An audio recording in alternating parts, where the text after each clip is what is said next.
Don Enrique Macaya Márquez. La verdad es que uno a veces quisiera encontrar calificativos para presentarlo correctamente. Voy a intentarlo, ¿no? Leyenda del periodismo mundial, y ahora pretendo no equivocarme como aquella vez hace 5 años aquí en Buenos Aires, cuando le dije 15. No, no, no, me dijo 16. 17 mundiales. Don Enrique, figura legendaria, leyenda viviente, hace poco cumplió 90 años. Señores y señores, uno de los grandes desafíos cuando uno viene a Argentina es poderle estrecharle la mano y decirle gracias por todo, don Enrique. Gracias por la vida, gracias por sus enseñanzas y gracias por ser un ejemplo para muchos que abrazamos o intentamos hacer un buen periodismo. Un gusto saludarlo y bienvenido a la Cata de Deportes y bienvenido al Perú, don Enrique. Bueno, muchísimas gracias y un saludo muy cordial y especial para la gente de Perú, con quien no tengo ahora un contacto permanente, pero sí lo supe tener en épocas en donde trabajamos más poniendo el acento en lo radial que en lo televisivo. Lo que pasa es que de pronto viene el despegue de la televisión y nos encuentra a nosotros dispuestos a trabajar en el medio y en consecuencia con ese medio hemos llegado prácticamente a todas partes. Y hoy estoy observando una transformación internacional que es fantástico, ¿no? Yo cuando llegué a Lima de las primeras veces, recuerdo con José María Muñoz, que trabajaba de relator en Radio Rivadavia, y era uno de los que habían ideado la cadena de la amistad deportiva, en donde se agrupaban precisamente distintos representantes de diferentes países. Y así fuimos conociendo y hacíamos intercambio con muchos periodistas de otros países, sobre todo de América, claro está, ¿no? Y sobre todo de habla española. Además, usted nos refería hace a unos años su gran relación con Pocho Rospigliosi y Ovación. Y después también recuerdo estas comunicaciones telefónicas con el Beco, ¿no? Y entonces usted su vinculación con el Perú se ha mantenido, Enrique. Sí, sí, sí, sí, indudablemente sí. Más, hoy para la empresa en la que yo trabajo desde hace muchos años, Torneos tiene ya también un área que está trabajando en la comunicación en el propio Perú. Es decir, que las empresas se van desarrollando de una manera que se hacen mucho más abarcativas y nosotros que somos un poco un pequeño eslabón ahí adentro, entramos en ese movimiento y dentro de ese movimiento podemos encontrar desde respuestas eminentemente profesionales hasta una gran amistad con los profesionales que tienen esa respuesta. Hace poco le decía por teléfono, se nos fue Hugo Sotil Yerén. Si usted relaciona la palabra Perú con el tema deportivo futbolístico, ¿qué nombres salen a su mente, a su recorrido por el pasado, por la historia del fútbol peruano, don Enrique? Sí, yo sería injusto porque lógicamente mi memoria, en este caso, sobre todo apuntando a una selección de otro país que no es el mío, como se sabe, puedo cometer alguna omisión, algún error. Pero lo que ha quedado, lo que ha trascendido, que es lo que se sabe muy poco, es que yo conseguí una amistad con algunos jugadores, de acuerdo con mi reconocimiento, el caso de Cachito Ramírez, por ejemplo, que fue verdugo de la selección argentina, que en la cancha de Boca tuvo que soportar los goles de Cachito Ramírez, y en consecuencia después, él actuando como periodista y yo haciendo mi rol, como todo el mundo conoce, nos encontrábamos jugando partidos entre nosotros, entre los periodistas, amistosos para pasar el tiempo, y ahí éramos compañeros con Cachito. Es decir, que eso va por un lado, que tiene que ver con lo afectivo y que tiene que ver con lo que significa poder trabajar en determinada época con determinados jugadores. Pero tenía jugadores, ese equipo tenía jugadores de muchísima calidad, de muchísima calidad. Muchos de ellos se quedaron en la Argentina después, ¿eh? El caso de Miguelito Loaiza, Joya. Hace poco recordamos con Tano Facini, y él tiene la alineación, es una mente prodigiosa. Él te dice Asca, Fleming, Fernández, Benítez, De la Vega, Grimaldo, Gómez Sánchez, Terry, Joya, Seminario, una cosa es fantástica, ¿no? Sí, de verdad, no, Y a usted no. no le contaron de esa selección, usted la vio, Yo la vi, yo la vi, la vi en la cancha de Boca, la vi en la cancha de River. Es decir, juegan muy bien.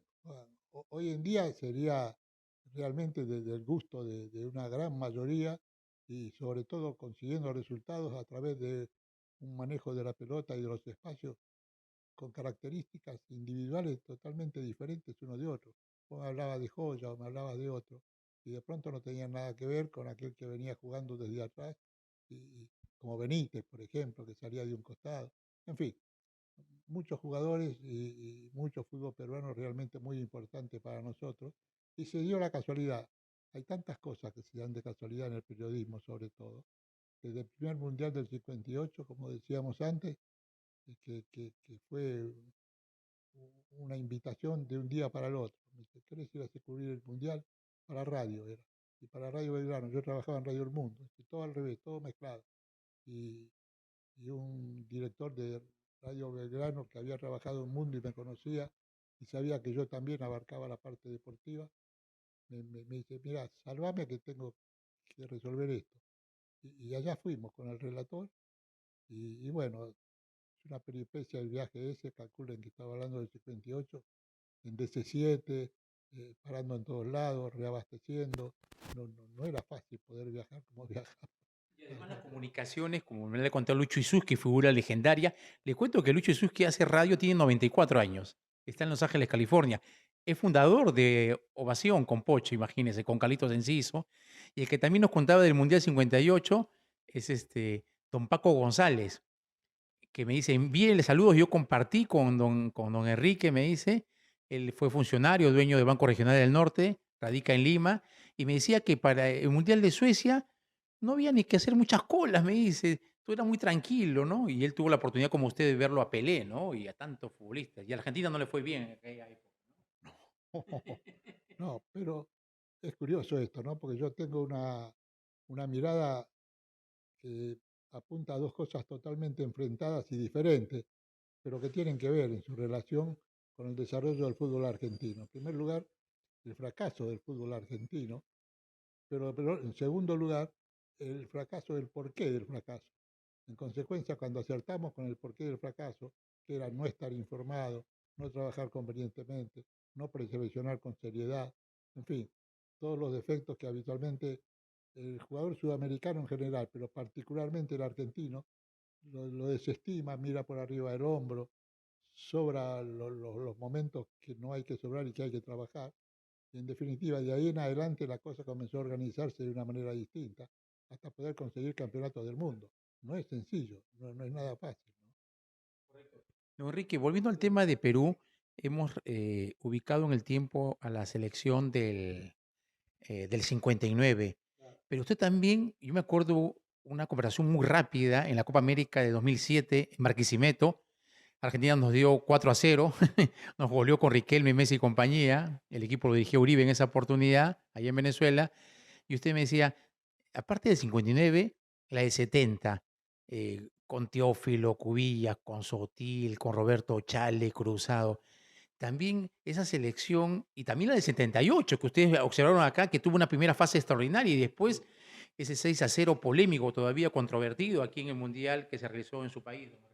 Sí, seguirá siendo polémico eso porque no sé quiénes son los dueños de la verdad y quiénes tienen la verdad realmente como para poder marcar un acontecimiento bastante sospechado en algún caso, pero de todas maneras poco probado. En consecuencia, las cosas tendrán que seguir como están o como se dieron, por un lado. Pero para definir un poco más sobre el fútbol peruano, uno debe reconocer la calidad técnica del futbolista peruano.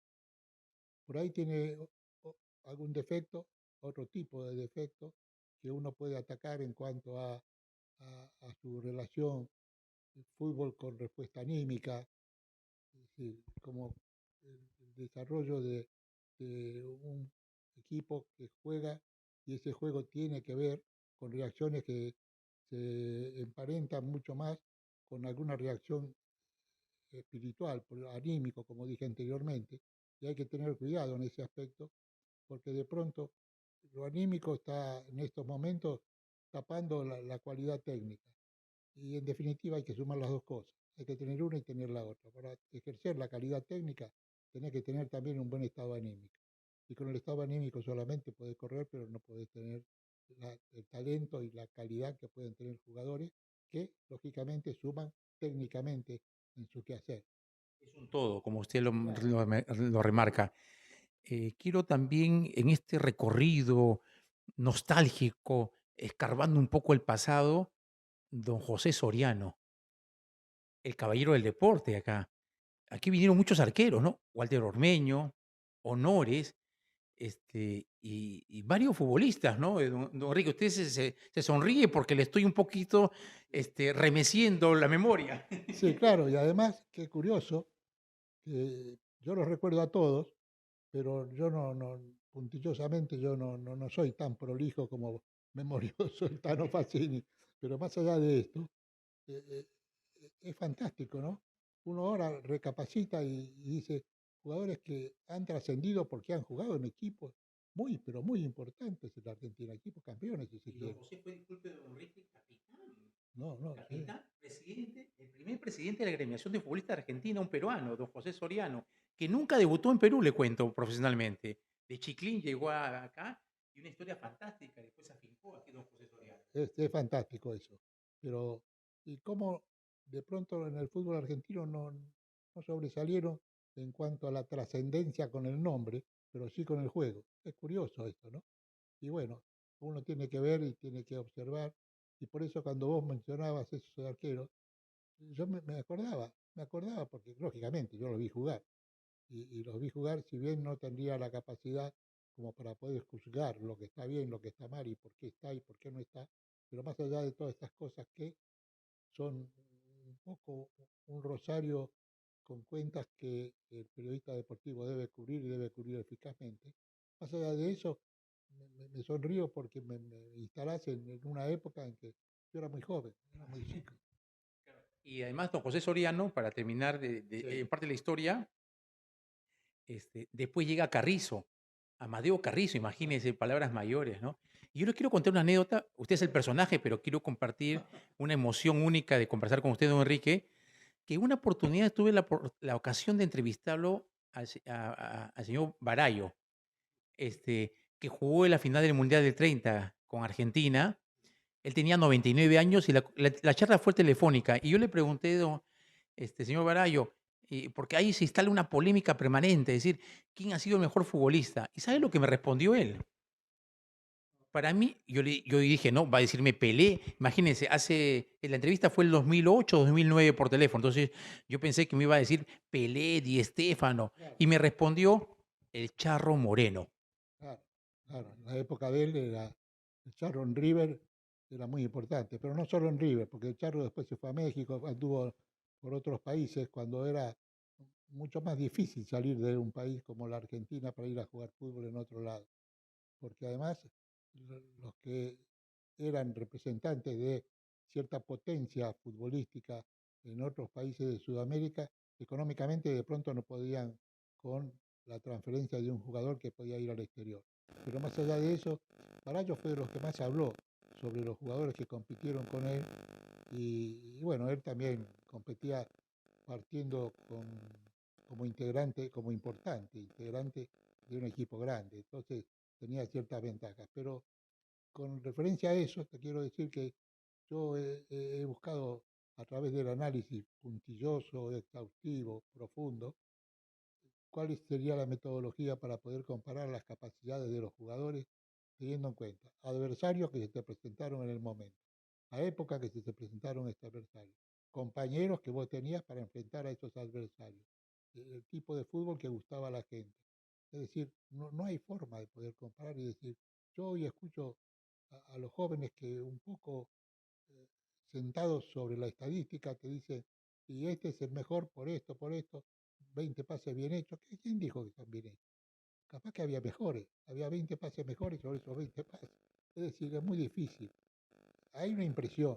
Vos me preguntás a mí, yo te digo, a mí me gustaba Alfredo Di Stéfano por distintas razones, ¿no?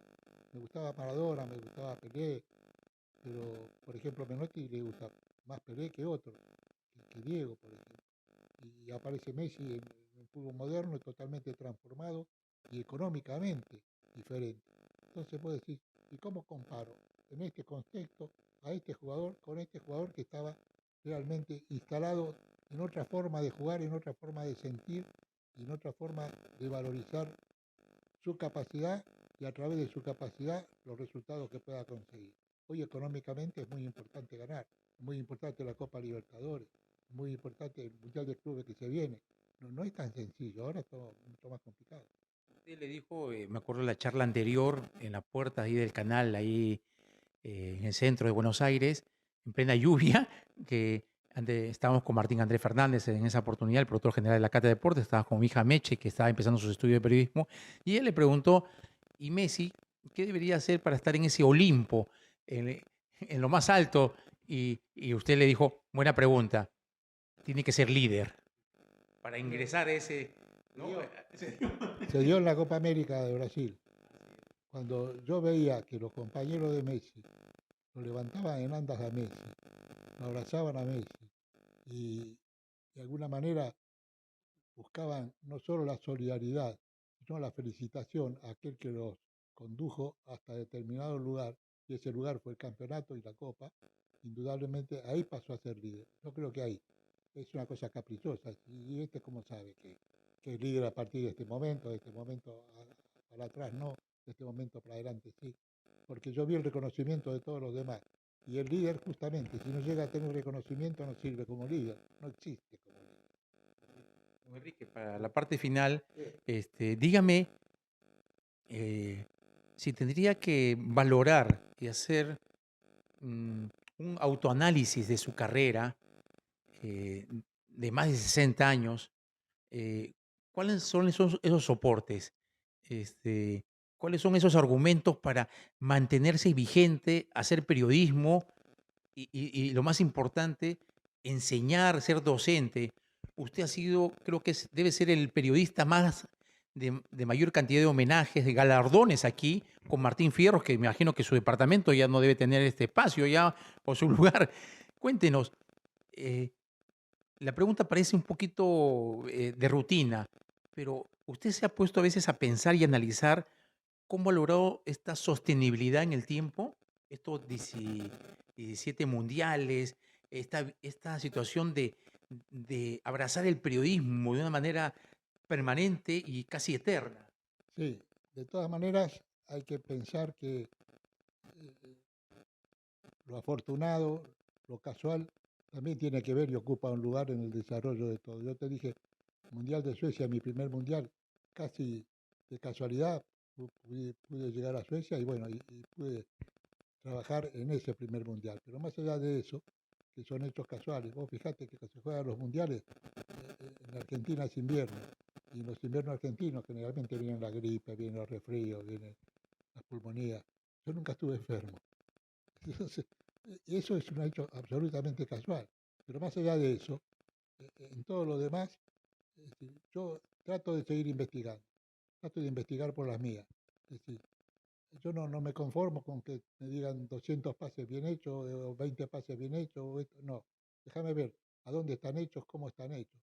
Es decir, y además estar en comunicación permanente con los profesionales de esto, es decir, hablar mucho con técnicos capaces, hablar mucho con jugadores y buscarle, no digo el secreto, pero de todas maneras una explicación para lo que uno, entendiendo de fútbol y habiendo jugado al fútbol, puede entender también cómo se pueden desarrollar estos en un equipo. Es decir, es muy difícil, pero fundamentalmente, y para concretar, te digo, hay que tener conocimiento y modestia y corrección para trasladar ese conocimiento a quienes son nuestros oyentes, a quienes son nuestros televidentes, a quienes son nuestros amigos y a quienes son los jugadores a quienes debemos respetar.